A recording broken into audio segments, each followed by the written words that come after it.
হঠাৎ করে একটা ধূমকেতুর পুনর্জাগরণ হয়েছে এরকম মনে হচ্ছে। ওরে ভয় নাই আর যে জাগিয়া উঠেছে হিমালয় চাপা প্রাচী, গৌর শিখরে তুহিন ভেদিয়া জাগিছে সব্যসাচী। আমার মনে হয়েছে তিনি সব্যসাচীর মতো গৌর শিখরে তুহিন ভেদিয়া জাগিয়া উঠেছেন। ফ্যামিলি কার্ডটা তিনি ইন্ট্রোডিউস করেছেন, এটা একটা সফলতা, বিরাট সফলতা। এই অবস্থায় কৃষি ঋণ মওকুফ করার সিদ্ধান্ত একটা বিশাল ব্যাপার। বিরক্তি প্রকাশ করে একটা স্টেটমেন্ট দিয়েছেন যে এত তদবিরের যন্ত্রণায় সকাল থেকে রাত পর্যন্ত তদবির, আসল কাজ করব কখন? ৬০ জন সদস্য জামাতে ইসলামীর আছেন, তারা মনে করতে হবে ৬০০ জনের সমান। লজ্জার খাতিরে হোক বা দায়িত্ববোধের কারণে হোক, বয়স্ক এবং অভিজ্ঞ মন্ত্রীরা বা বড় বড় নেতারা, বয়স্ক সচিবরা সবাই কিন্তু ঠিকমতো অফিসে যাচ্ছেন এবং কাজ শুরু করছেন। স্পেশাল প্রেফারেন্সে তাদেরকে সামনে নিয়ে বের করে দেওয়া হচ্ছে। তারা ১ ঘন্টার ভিতর কাজ সেরে চলে যাচ্ছে, আর আমাকে ৫ ঘন্টা দাঁড়িয়ে থেকে কাজ করতে হলো। তো কেন? এই দায়িত্বটা তো নিতে হবে। ডেইলি টাইমসে বাংলাদেশের নিয়মিত টক শো টাইমস টকে আপনাদের স্বাগত জানাচ্ছি। আমি ইলিয়াস খান। আপনারা জানেন যে ১ মাস আগে সরকার গঠিত হয়েছে বিএনপির নেতৃত্বে, এবং এই সরকারের প্রধান হচ্ছেন জনাব তারেক রহমান। তিনি প্রধানমন্ত্রী, তারও ১ মাস হয়েছে। ইতিমধ্যে সংসদ অধিবেশন শুরু হয়েছে, নানা কিছু নিয়ে আলোচনা হচ্ছে, সংসদে বিরোধী দল ওয়াকআউট করেছে। তারপর আমরা আশা করতে চাই একটি সুস্থ গণতান্ত্রিক পরিবেশ বাংলাদেশে বিরাজ করুক, বাংলাদেশের গণতন্ত্রের পথে যাত্রা শুরু করুক। কারণ আমরা জানি গত ১৫.৫ বছরে বাংলাদেশে এক ধরনের গণতন্ত্রহীন ছিল। এসব বিষয় নিয়ে আমরা আজকে আলোচনা করব। আমাদের স্টুডিওতে এসে উপস্থিত হচ্ছেন আমাদের সম্মানিত অতিথি, ভয়েস অফ আমেরিকার ডিজিটাল এডিটর জনাব ফকির সেলিম। আপনাকে স্বাগত জানাচ্ছি। ধন্যবাদ। আমি যে কথা শুরুতে শুরু করেছিলাম যে এটা কিন্তু অনেক কাঙ্ক্ষিত। আপনি জানেন যে প্রায় ১৫.৫ বছর বাংলাদেশে কোনো গণতান্ত্রিক সরকার ছিল না। নানা চড়াই-উতরাই পেরিয়ে বাংলাদেশের গণতান্ত্রিক অভিযাত্রা শুরু হয়েছে এবং সংসদে সংখ্যাগরিষ্ঠতা লাভ করেছে বাংলাদেশ জাতীয়তাবাদী দল বিএনপি। এই দলটির যিনি চেয়ারম্যান, তিনি প্রধানমন্ত্রী হয়েছেন। আজ ১ মাস হলো তার প্রধানমন্ত্রীত্বের। কেমন দেখছেন? ধন্যবাদ, খুব ভালো দেখছি। আপনি যেরকম বললেন যে আমি কাছ থেকে দেখেছি, জি, আমার চেয়ে বেশি কাছে থেকে আপনারাই দেখেছেন যারা বাংলাদেশে ছিলেন। তবে এখন তো তথ্য প্রযুক্তির যুগ, মানে পুরো বিশ্বটাই এখন একটা গ্লোবাল ভিলেজ, বৈশ্বিক গ্রাম, যে কোনো জায়গা থেকে দেখা যায়। তবে হ্যাঁ, একেবারে কাছে থেকে দেখার নজরটা একটু বেশি তীক্ষ্ণ হয়। আমি দেখেছি, আমি ফেব্রুয়ারির ২য় সপ্তাহে বাংলাদেশে এসেছি। তখন বাংলাদেশে আনুষ্ঠানিকভাবে নির্বাচনের তোড়জোড় শুরু হয়েছে মাত্র। তখন থেকে এ পর্যন্ত যা দেখছি, বিদেশে থাকা অবস্থায় যে ধারণা ছিল তার থেকে অনেক পরিবর্তন হয়েছে। তখন ভেবেছিলাম যে সত্যি সত্যি ইলেকশন হয় কি না, ১২ই ফেব্রুয়ারি ইলেকশন হয় কি না, এটা নিয়ে মানুষের মনে যেরকম দ্বিধাদ্বন্দ্ব ছিল, আমার নিজের ভেতরেও কিছুটা ছিল। কিন্তু আমি অনেক আগে একবার মানে আড্ডাতে বলেছিলাম যে বাংলাদেশে বিশেষ করে ২৪-এর আন্দোলনের পরে যে পরিবর্তনটা হয়েছিল এবং তারপরে বাংলাদেশের রাজনৈতিক সংস্কৃতি এবং রাজনৈতিক অবস্থার যে একটা চিত্র হয়ে উঠছিল, মানুষ, আমি ছাড়াও সাধারণ মানুষের মনের ভিতরে অনেক দ্বিধাদ্বন্দ্ব এবং শঙ্কা ছিল যে আসলে কি হয়। বিগত সরকার, যাকে আমরা ফ্যাসিস্ট সরকার বলছি, আওয়ামী লীগের কর্মকাণ্ড নিয়ে আমজনতা খুবই বিরক্ত ছিল, বীতশ্রদ্ধ ছিল। রাজনীতির প্রতি মানুষের একটা নেতিবাচক প্রভাব এসে গিয়েছিল। মনের ভিতরে মানুষের শঙ্কা ছিল যে রাজনীতিকরা দেশের জন্য চিন্তা করে না, দেশের জন্য ভাবে না, রাজনীতি করে তারা নিজেদের স্বার্থে এবং নিজেদের মতো করে। এটা বিগত সরকার আমলের কর্মকাণ্ডের কারণেই মানুষের ভিতরে এই বদ্ধমূল ধারণা হয়েছিল। এবং আপনার ৩৬শে জুলাইয়ের আন্দোলনের পরে যখন পরিবর্তন হলো এবং তারপরে ইন্টারিম গভর্নমেন্ট আসার পরেও এই ১৮ মাসে দেশের যে অবস্থার সৃষ্টি হয়েছিল তাতেও মানুষ অনেক আশাহত হয়েছিল। কারণ যে আশা নিয়ে ডক্টর ইউনূসের নেতৃত্বে উপদেষ্টা পরিষদ গঠিত হয়েছিল এবং তারা দেশের দায়িত্ব হাতে নিয়ে যেসব কর্মকাণ্ড করেছিলেন, অনেক বিষয়ে অনেক সফল হয়েছে, কিন্তু বিফলতার ভাগই বেশি মনে হয়। মানে সাধারণ মানুষ এটা উপলব্ধি করতে পেরেছে এবং যে রাজনৈতিক সংস্কৃতির একটা গঠন প্রক্রিয়া শুরু হয়েছিল বা গঠিত হয়েছিল, মানুষ অনেক আশাহত হয়েছিল। অনেকে ভেবেছিল যে যদি জামাত ক্ষমতায় চলে আসে, কারণ জামাত দলটার নিয়ে মানুষের মনের ভিতরে নানা দ্বিধাদ্বন্দ্ব শঙ্কা ছিল যে এটা একটা বিশেষ ধর্মীয় আদর্শের দল, এর বাংলাদেশের গঠন প্রক্রিয়া ৭১ সালের তাদের ভূমিকা নিয়ে অনেক প্রশ্ন রয়েছে মানুষের মনে। তারা যদি এই দেশের দায়িত্বে আসে নির্বাচনের মাধ্যমে, তাহলে অনেকেই খুব ভীত সন্ত্রস্ত ছিল। বিএনপি গত এই ১৫-১৬ যা বললেন, এই সময়কালে রাজনীতির বাইরে ছিল বলা যায় অনেকটাই। রাজনীতির বাইরে ছিল বলতে মাঠে তারা ছিল না একেবারে কোথাও, বা থাকতে পারেনি, থাকতে দেয়া হয়নি। এই জন্য মানুষের বিএনপি নিয়ে খুব একটা শক্ত আশা ছিল না যে হয় বিএনপি সংগঠিত হতে পারবে। আমি বলেছিলাম, অনেকেই বলেছিল আমার মতো, যে তারেক রহমান যদি দেশে ফিরে আসেন তাহলে বিএনপির চিত্র ভিন্ন হয়ে যাবে। আসলে কিন্তু তাই হয়েছে, আসলেই তাই হয়েছে। 25শে ডিসেম্বরে উনি যখন দেশে আসলেন, তারপরের চিত্র আমরা সবাই জানি, একেবারেই ভিন্ন অবস্থা হয়েছে এবং বিএনপি নিজেই সংগঠিত হয়েছে। অনেকে বলতে পারে যে বিএনপি তো আসলে রাজনৈতিক দল না। আমিও অনেকটা তাই মনে করি। বিএনপি আসলে মানুষ ভালোবেসেই বিএনপিকে ভোট দিয়েছে এবং অনেকগুলো মত পথের সমন্বয়, অনেক অভিজ্ঞতা, অনেক শিক্ষা দীক্ষা নিয়ে বিএনপির সঙ্গে যারা কাজ করছেন, তারা দলটাকে তারা যতটা না সংগঠিত করেছে, আমার মনে হয় সাধারণ মানুষ বিএনপির প্রতি তত ঝুঁকেছে এবং এই নির্বাচনে তার প্রতিফলন দেখেছি আমরা। এটা গেল নির্বাচন পর্যন্তর কথা। এরপরে যদি আপনি জিজ্ঞেস করেন যে নির্বাচনের পরে পর্যন্ত এক মাসে কি হলো, সেটা আবার একটু শুরুটা আপনার কেমন লেগেছে? যে মর্নিং শোজ দ্য ডেও বলতে পারেন, আবার বিয়ের রাতে বিড়াল মারাও বলতে পারেন।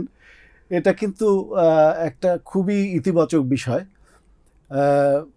তারেক রহমানের নেতৃত্ব নিয়ে মানুষের মনে যে শঙ্কা ছিল সেটা কেটে গেছে একেবারে শুরু থেকেই। কারণ কি, বিএনপি যে ৩১ দফা নিয়ে নির্বাচনের ক্যাম্পেইন করেছিল, সেই দফাগুলোর প্রধানতম দফা ছিল, আমি যদি এটাকে ট্রাম্প কার্ডও বলি, সেটা ছিল হলো ফ্যামিলি কার্ড, কৃষি কার্ড। একটাই যদি বলি, শুধুমাত্র ফ্যামিলি কার্ডটা তিনি ইন্ট্রোডিউস করেছেন।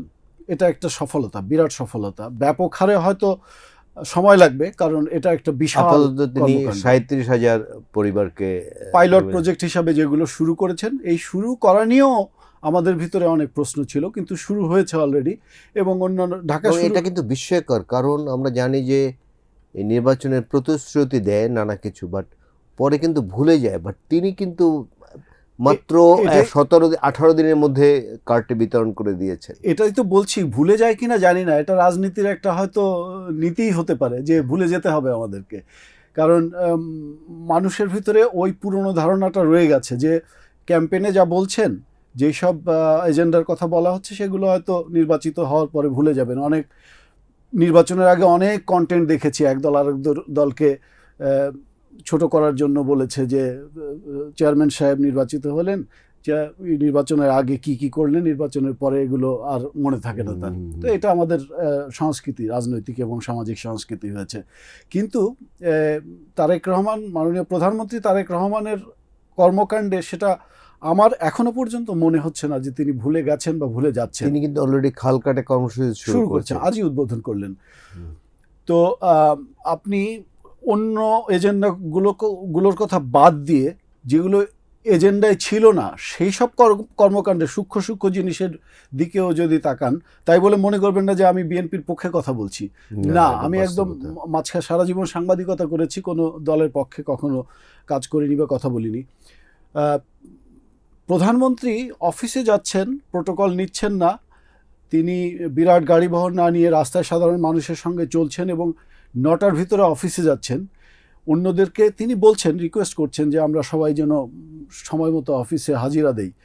তো লজ্জার খাতিরে হোক বা দায়িত্ববোধের কারণে হোক, বয়স্ক এবং অভিজ্ঞ মন্ত্রীরা বা বড় বড় নেতারা বয়স্ক সচিবরা সবাই কিন্তু ঠিক প্রধানমন্ত্রী দেখা দেখি ঠিক মতো অফিসে যাচ্ছেন এবং কাজ শুরু করছেন।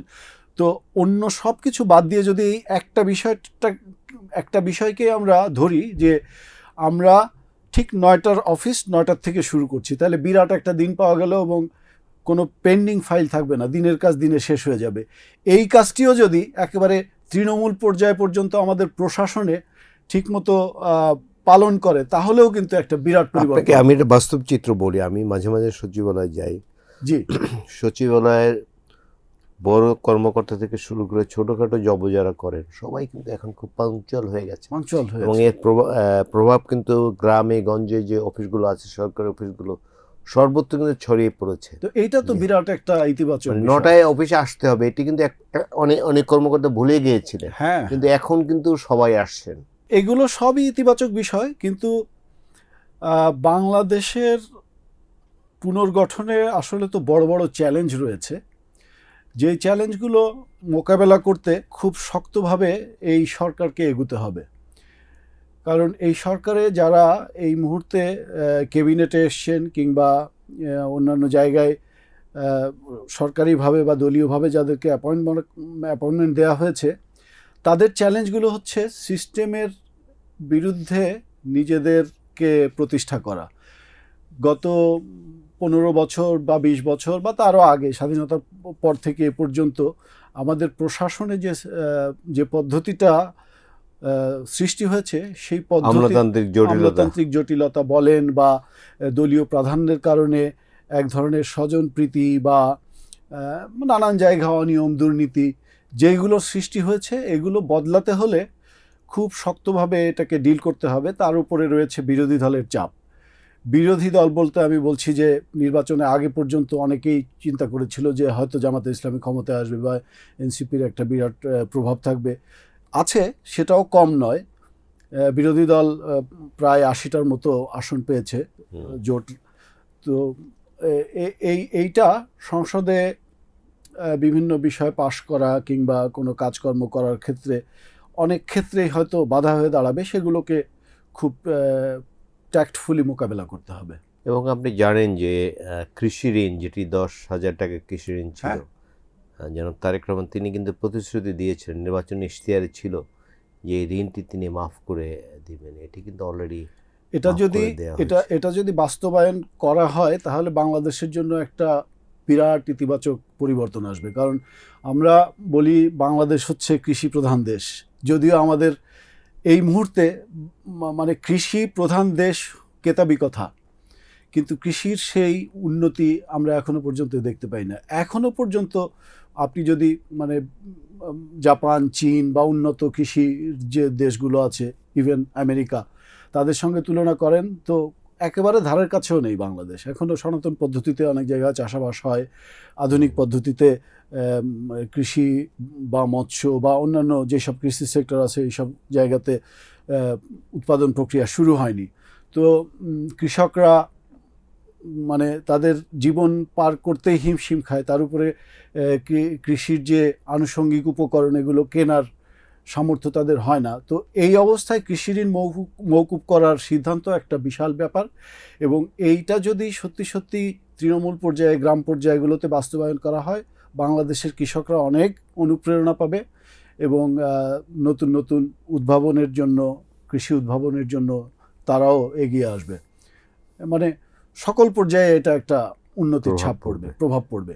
আমি যদি শুরু থেকে মানে এই অর্থে ধরুন 17 বছর পর জনাব তারেক রহমান দেশে ফিরেছেন। জি, তিনি যেদিন ঢাকায় এসেছিলেন, তিনি যে বক্তব্যটি দিয়েছিলেন 300 ফিট নামক একটি জায়গায়, জি, সেই বক্তব্যটা কিন্তু ঐতিহাসিক এই কারণে, তার বক্তৃতায় যারা যে দলটি বা যে দলগুলো তিনি তার পরিবার পুরো দলের নেতাকর্মীদের নানাভাবে অত্যাচার নির্যাতন করেছেন, তো তাদের বিরুদ্ধে কিন্তু তিনি একটি কথা বলেননি। এটা রাজনীতিতে একটি নতুন সংস্করণ বলা যায়, যে এই যে পজিটিভ রাজনীতি। এখন তারেক রহমান সাহেবের অ্যাক্টিভিটির কথা বললে তো বেশি প্রশংসা হয়ে যায়, তো ওইভাবে না বলে আমি যদি এইভাবে বলি যে মানে ওরে ভয় নাই আর যে জাগিয়া উঠেছে হিমালয় চাপা প্রাচী, গৌর শিখরে তুহিন ভেদিয়া জাগিছে সব্যসাচী। আমার মনে হয়েছে তিনি সব্যসাচীর মতো গৌর শিখরে তুহিন ভেদিয়া জাগিয়া উঠেছেন। এর সঙ্গে যদি আরও যোগ করি, আমি যুগে যুগে আসিয়াছি পুনঃ মহাবিপ্লব হেতু, ওই স্রষ্টার শনি মহাকাল ধূমকেতু। মানে হঠাৎ করে একটা ধূমকেতুর পুনর্জাগরণ হয়েছে এরকম মনে হচ্ছে, এবং সেটা মহাবিপ্লব করার জন্য। কারণ সেই মহাবিপ্লব কি তিনি করতে পারবেন? কি আমি তো আশাবাদী করতে পারবেন, এবং তিনি করবেন এই আশায় থাকতে চাই শেষ পর্যন্ত। কারণ তার ব্যাপারে যেই সব রিপোর্ট এবং সংবাদ মাধ্যম বা সারা দুনিয়ায় বিভিন্ন গণমাধ্যমে যে অপপ্রচার করা হয়েছিল বিভিন্ন সময়ে, তো সেইগুলো, এবং তাকে যেভাবে মানে অবমূল্যায়ন করা হয়েছিল বিভিন্নভাবে, সেইগুলো কিন্তু এই গত কিছুদিনের কর্মকাণ্ডে একদম পরিষ্কার হয়েছে। অনেকেই যারা খুব বিরোধিতা করতেন তারেক রহমানের, বা 2005 সালে বা তারও আগে যখন বিএনপি দায়িত্বে ছিল, দায়িত্বে বলছি এই কারণ ক্ষমতা বলাটা ঠিক না, সরকার দায়িত্বেই আসে, জনগণের দায়িত্বে আসে, জনগণ ভোট দিয়ে নির্বাচিত করে। আপনি 300 ফিটের কথা বলছিলেন, তিনি এসে 300 ফিটে যে বক্তৃতা দিলেন, সেই বক্তৃতার প্রধান 3টি বিষয় ছিল হচ্ছে সবার আগে বাংলাদেশ, 3টি শব্দ। এর যদি আরও ভাঙি 3টি শব্দকে, সবার আগে বাংলাদেশ মানে দেশ, সার্বভৌমত্ব এবং জনগণ। হ্যাঁ, এই 3টিকে বিশ্লেষণ করলে মানে পুরো রাষ্ট্রটা চলে আসে। তো দেশের সার্বভৌমত্ব এবং দেশের জনগণ, এই 3টাকে মাথায় রেখে তিনি যত কর্মকাণ্ড করছেন অনেস্টলি করছেন। এমন না যে তার পরিচিত স্বজনদেরকে নিয়ে তিনি ক্যাবিনেট বানিয়েছেন, তা না। তিনি পুরনো নতুনদের সমন্বয়ে এমন একটা সরকার গঠন করেছেন, জানি না এটা কতদিন সাস্টেন করবে, আশা করি এটা সাস্টেন করবে, এবং এরা সবাই অভিজ্ঞতা এবং নতুনত্বের সমন্বয়ে, তারুণ্যের সমন্বয়ে তৈরি। এরা যেভাবে মুক্তিযুদ্ধের চেতনাকে ধারণ করবেন, একইভাবে জুলাইয়ের চেতনাকেও ধারণ করবেন। এখানে যেরকম মেজর হাফিজউদ্দিনের মতো শক্ত মুক্তিযোদ্ধারা আছেন, তেমনি জুলাই যোদ্ধারা আছেন, তরুণ প্রজন্মের মাহদি আমিনের মতো লোকজন আছেন। তো সুতরাং এই ক্যাবিনেট এবং এই রাষ্ট্র পরিচালনার যে অনুষঙ্গ এই মুহূর্তে আমরা দেখতে পাচ্ছি, সেটা আমার বিশ্বাস মানে যত বিরোধী আন্দোলন হোক না কেন, সবার সঙ্গে মিলে এটা সফলতার মুখ দেখবে। কারণ তারেক রহমান নির্বাচনে জেতার পর বিরোধী দলীয় নেতাদের বাসায় কিন্তু নিজে গেছেন। এই প্রসঙ্গটা আমি আসতে চেয়েছিলাম, এই যে পজিটিভ পলিটিক্স, এটা আমরা বাংলাদেশ কিন্তু দীর্ঘদিন দেখিনি। কারণ বাংলাদেশে যদিও গণতান্ত্রিক বাংলাদেশ বলা হতো, আমরা বিভিন্ন সময় দেখেছি, বিভিন্ন গণমাধ্যমে আমরা খবর হতে দেখেছি যে মানে স্বৈরাচারের আড়ালে গণতন্ত্র, এরকম একটা মানে নোটেশন দেওয়া হতো। তো সেইটাকে ভেঙে তারেক রহমান তার নির্বাচনী ক্যাম্পেইন থেকে, প্রধানমন্ত্রী হওয়ার পর থেকে তার আচার আচরণ, তার কথাবার্তা, মানুষের সঙ্গে মেশা, সব কিছুতেই মনে হচ্ছে যে তিনি মানুষের নেতা হয়েছেন। তিনি কিন্তু আরেকটি ডিসিশন নিয়েছেন, এসে আপনি নিশ্চয়ই জানবেন, যেটি সাধারণ মানুষের দীর্ঘদিনের দাবি ছিল। এই যেমন যারা এমপি সাহেব নির্বাচিত হয়েছেন আগে, তারা কিন্তু বিনা শুল্কে গাড়ি আনতেন আগে, এবং সরকার কিন্তু বিপুল পরিমাণ ট্যাক্স থেকে বঞ্চিত হতো। নাম্বার 2, ধরুন আপনাদের মিরপুর বাড়ি আছে, অন্য জায়গায় বাড়ি আছে, আবার আপনি সরকারি প্লটগুলো আপনার জন্য, আপনার পরিবারের জন্য নিতেন এমপি সাহেবরা অনেক সময়। রাইট, সেটা কিন্তু তিনি বলেছেন যেগুলো নেওয়া হবে না, কিন্তু এটা যুগান্তকারী সিদ্ধান্ত। অবশ্যই সংসদ সদস্যদের গাড়ি নিয়ে তো অনেক সময়, অনেক অতীতে আর কি, অনেক রকম খবর হয়েছে, যেগুলো তিনি দেখেছেন, সাধারণ মানুষ দেখেছেন, যার কারণে মানুষের রাজনীতিকদের প্রতি শ্রদ্ধা এসেছে। তো প্লট নেওয়া, তারপরে গাড়ি নেওয়া, বা অন্যদেরকে নিতে সহায়তা করা। মির্জা ফখরুল সাহেব তো 2-3 দিন আগে আমি দেখলাম বিরক্তি প্রকাশ করে একটা স্টেটমেন্ট দিয়েছেন যে এত তদবিরের যন্ত্রণায় সকাল থেকে রাত পর্যন্ত তদবির, আসল কাজ করব কখন। আচ্ছা, এই তদবির কিন্তু একটা মানে বাংলাদেশের জন্য একটা ব্যাধির মতো হয়ে দাঁড়িয়েছে। এত মানুষ, আমি যেখানেই যাই, এই রাস্তায় চা খেতে গেলেও দেখি মানুষ যখন চা খেতে খেতে আলোচনা করছে, ওর তদবির নিয়ে কথা বলছে। মানে হোটেল রেস্তোরাঁয় বসলেও ওই তদবির নিয়ে কথা বলছে, এখানে ওখানে গেলে ওই তদবির নিয়ে কথা বলছে। তদবির একটা সাংঘাতিক ব্যাধি। এটা হয়েছে এই কারণে যেখানে কোনো কাজ স্বাভাবিকভাবে হয় না। হ্যাঁ, যেমন আপনি সরকারি অফিসে কোনো কাজ যদি করতে চান, একটা বিজনেস শুরু করতে চান, নানা ধরনের প্রতিবন্ধকতা সৃষ্টি করা হয়। আমি বলি, এটা আস্তে আস্তে আমার মনে হয় মানুষ যদি নিজেরা সচেতন না হয়, তাহলে যে এই সিস্টেমের তৈরি হয়েছে, এই সিস্টেমটা শুধুমাত্র সরকার একা বদলাতে পারবে না এবং বদলাবেও না। কারণ আমরা যদি এটাকে বলি জনগণের সরকার, মানে আমরা তো ভোট দিয়ে সরকার নির্বাচিত করেছি এবং দায়িত্ব দিয়েছি, তো আমাদের দায়িত্ব তো সরকার পরিচালনা করা, শুধু সরকার তো ওভারসি করবে। আমি বলেই ফেলি, আমি আজকে বিআরটিতে গিয়েছিলাম ড্রাইভিংয়ের পরীক্ষা দিতে। তো ওখানে আমি পাশ করেছি সবগুলোতে, বায়োমেট্রিক দিলাম, তারপরে লিখিত পরীক্ষা দিলাম, মৌখিক পরীক্ষা দিলাম, গাড়ি চালানোর পরে আমি সবগুলোতে পাশ করেছি। কিন্তু অনেকেই গাড়ি চালাতে পারে না, গাড়ির সিটে বসেই বের হয়ে আসছে। ওই ইনস্ট্রাক্টর কানে কানে বলছে, আপনি জানেন? বলছে আমি জানি না। তারপরে তল দিয়ে হয়তো কিছু একটা হচ্ছে আর কি। তো আমি বুঝতে পারছিলাম, আমি ছবি তুলতে যাচ্ছিলাম, একজন বললো ভাই এখানে ছবি তোলা নিষেধ। তো ছবি তোলা বিষয় না, বিষয়টা হচ্ছে যে যারা গাড়ি চালাতে পারে না তারা গাড়ির ড্রাইভিং লাইসেন্স নিতে কেন গেছেন। আমাদেরকে তো সচেতন হতে হবে, নিজেদেরকে দায়িত্বশীল হতে হবে। কারণ আমি যদি দায়িত্বশীল না হই, তাহলে আমার সরকার কিভাবে দায়িত্বশীল হবে? সরকারকে তো আমাদের বাধ্য করতে হবে। আপনি একটা পত্রিকার এডিটর, আমি গণমাধ্যমে কাজ করি, আমাদের বন্ধুবান্ধব অনেকেই গণমাধ্যমে কাজ করে। গণমাধ্যমের অনেক বড় একটা ভূমিকা আছে এটার দায়িত্ব, সরকারকে দায়িত্বশীল করার জন্য। এখন তথ্য প্রযুক্তির যুগ, এই মোবাইল ফোনের মধ্যে দিয়ে রাস্তার একজন রিক্সাওয়ালাও ভিডিও করে বা ছবি তুলে নিউজ করে দিচ্ছে ফেসবুক বা সোশ্যাল মিডিয়াতে। তো এইসব নিউজগুলোর ভিতরে অনেক মিসইনফরমেশন, ডিসইনফরমেশন, অপতথ্য, ভুল তথ্য আসছে।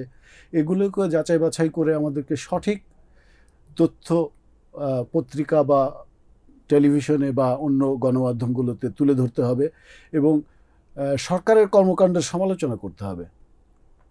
সরকারি কর্মকাণ্ডের সমালোচনা করলে আমি একটা সমালোচনা এই মুহূর্তে করে দিলাম, নিতে হবে। তৃণমূল পর্যায় থেকে সমালোচনা করতে হবে। ইউনিয়নের চেয়ারম্যানের, যদি আপনি অফিসে যান, ইউনিয়নের চেয়ারম্যানের যারা পরিচিত আছে, গ্রামের চাচাতো ভাই, মামাতো ভাই, খালাতো ভাই বা গ্রামের পাড়াতো ভাই, তাদেরকে না জেনে শুনে একটা সার্টিফিকেট দিয়ে দিচ্ছেন, চারিত্রিক সনদ দিয়ে দিচ্ছি। এইটা বন্ধ করতে হবে। চেয়ারম্যানকে সচেতন হতে হবে, মেম্বারদেরকে সচেতন হতে হবে। তৃণমূল পর্যায়ে যারা বিএনপি, জামাত বা অন্য রাজনীতির সঙ্গে যুক্ত, তাদেরকে সচেতন হয়ে কাজ করতে হবে। দায়িত্ব আমরা যদি একেবারে আমজনতা কাঁধে তুলে না নেই। আমি ওই বিআরটিএ থেকে বের হয়ে একটা লেখা লিখছিলাম, এখনো তৈরি হয়নি, আমি শেষ করব লেখাটি, যে আমজনতার দুর্ভোগ। আমি লাইনে দাঁড়িয়ে আছি, লাইনে প্রায় 200-300 মানুষ, সকাল থেকে 8টা থেকে দাঁড়িয়ে আছি। এর ভিতর দেখি মাঝে মধ্যে পাশ কেটে 2-1 চলে যাচ্ছে, সাথে লোকজন আছে আর কি, নিয়ে যাচ্ছে ওদেরকে স্পেশাল প্রেফারেন্সে, তাদেরকে সামনে নিয়ে বের করে দেওয়া হচ্ছে। তারা 1 ঘন্টার ভিতর কাজ সেরে চলে যাচ্ছে, আর আমাকে 5 ঘন্টা দাঁড়িয়ে থেকে কাজ করতে হলো। তো কেন? এই দায়িত্বটা তো নিতে হবে যারা পাশ কেটে যাচ্ছেন। তো এইগুলো আমরা যারা আমজনতা, তাদেরকে সচেতন হতে হবে। তা না হলে ওই পদ্ধতির পরিবর্তন এই সরকার একা করতে পারবে না। পার্লামেন্ট তো শুরু হলো, কি পার্লামেন্ট আমরা প্রাণবন্ত প্রত্যাশা করি, বা উত্তপ্তও দেখছি, কিন্তু উত্তপ্ত তো হবেই। প্রথম দিনেই বিরোধী দল কিন্তু ওয়াকআউট করেছে। আমি তো আপনাকে প্রথমেই বলেছি যে বিরোধী দল মানে যতই বলেন যে ব্যাপক সংখ্যাগরিষ্ঠতা পেয়ে বিএনপি সরকার গঠন করেছে, কিন্তু যারা বিরোধী দলে এসছে তারা একটা সংগঠিত রাজনৈতিক দল, এবং যারা রাজনীতির বাইরে ছিল এবার নির্বাচনে, তারা আরো সংগঠিত রাজনৈতিক দল। আওয়ামী লীগের কথা বলছি আমি। এগুলো মাথায় রাখতে হবে।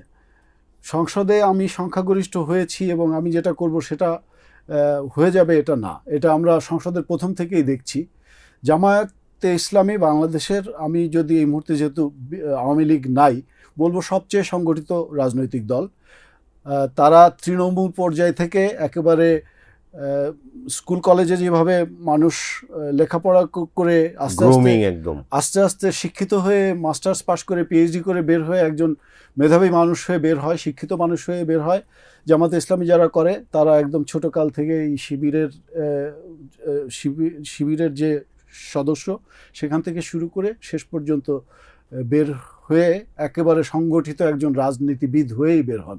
সুতরাং সংসদে যে 70 জন বা 60 জন 60 জন সদস্য জামাতে ইসলামীর আছেন তারা মনে করতে হবে 600 জনের সমান।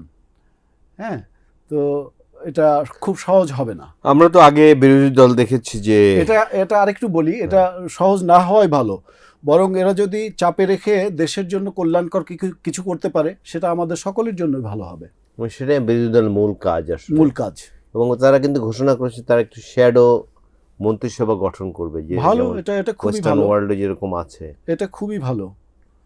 সেটা যদি হয় তাহলে মানে ডিক্টেটরশিপ আসবে না, তারপরে একচ্ছত্রভাবে যে কোনো সিদ্ধান্ত নেওয়াটা ঠিক হবে না, মানুষের কল্যাণে সিদ্ধান্ত নিতে বাধ্য করা হবে। আমাদের রাজনীতি কি বদলে যাবে আশা করা যায়?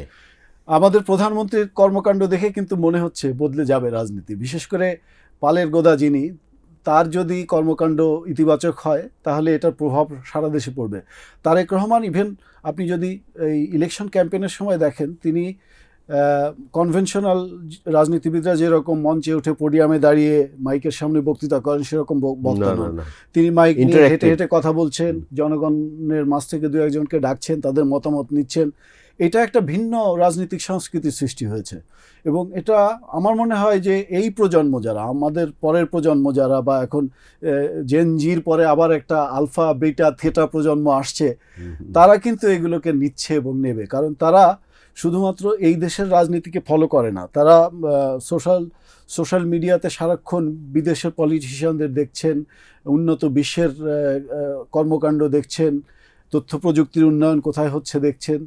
তো তারা এগুলো গ্রহণ করছেন এবং তারা বেড়ে উঠছেন এই সব বৈশ্বিক সংস্কৃতি নিয়ে। ভালো রাজনীতি, ভালো সংস্কৃতি আমরা দেখতে পাচ্ছি সেটার সূচনা, কিন্তু এটা খুব কঠিন ব্যাপার। কারণ বাংলাদেশের বিগত সময়কালে যে আমি সরাসরি বলি লুটপাট এবং অনিয়মের রাজত্ব চলেছে, সেইগুলোকে এক জায়গায় আনতে হলে অনেক ধৈর্য, অনেক কঠোর নিয়মানুবর্তিতা এবং মানুষের সহযোগিতা প্রয়োজন। সেটা যদি হয় আমরা একটা পরিবর্তন আশা করি পাবো। একটু আগে আপনি বলছেন খুব সুসংগঠিত দল একটি নাই মাঠে এই মুহূর্তে, জি, আরেকটি আসছে জামাত ইসলামী, যেটি নাই আপনি স্পষ্ট করে বলেছেন আওয়ামী লীগ। আওয়ামী লীগ কি ফিরে আসতে পারে আপনার কি? অবশ্যই, কারণ তারেক রহমান নিজেই বলেছেন ইলেকশন ক্যাম্পেইনের পরে, প্রধানমন্ত্রী হওয়ার পরে বলেছেন কিনা জানি না, উনি বলেছেন যে আওয়ামী লীগের তো সবাই খারাপ না, যারা খারাপ কাজ করেছেন, লুটপাট দুর্নীতি করেছেন, তাদের কথা বাদ দিয়ে আমজনতার মধ্যেও তো আওয়ামী লীগের অনেক সাধারণ সাপোর্টার আছে, তারা রাজনীতিতে ফিরে আসবেন। যদি নেতা যারা ছিলেন তাদের ইমেজ ভালো থাকে, কারো সবার তো খারাপ ইমেজ নয়, তারাও যদি আসতে চান তো নিশ্চয়ই আসতে পারবেন। তবে গত সরকারের সময় বোধহয় আওয়ামী লীগের বিরুদ্ধে একটা আনুষ্ঠানিক ব্যান ছিল, কার্যক্রম নিষিদ্ধ ছিল, সেটার বোধহয় কিছু আইনগত প্রক্রিয়া আছে, সেগুলো জানি না সরকার কি করবে। তিনি যেহেতু মানে ভার্বালি মৌখিকভাবে অন্তত বলেছেন যে জনগণ যদি অ্যাকসেপ্ট করে তাহলে নিশ্চয়ই তারা আসবে। তো জনগণ অ্যাকসেপ্ট করলে অবশ্যই তারা রাজনীতিতে ফিরে আসবে এবং আসা উচিত, কারণ আওয়ামী লীগ সবচেয়ে পুরনো দলের একটি এবং সংগঠিত একটা দল, ভালো তো নিশ্চয় আছে তাদের মধ্যে, তাদের ভেতরেও এই পরিবর্তন এখন যেটা লক্ষণীয়, এটাকে যদি তারা ইতিবাচকভাবে নিয়ে যদি তারা রাজনীতিতে ইতিবাচক রাজনীতির মানসিকতা নিয়ে ফিরে আসে, দেশের কল্যাণ করার মন নিয়ে ফিরে আসে, তাহলে নিশ্চয়ই তারা আসবেন।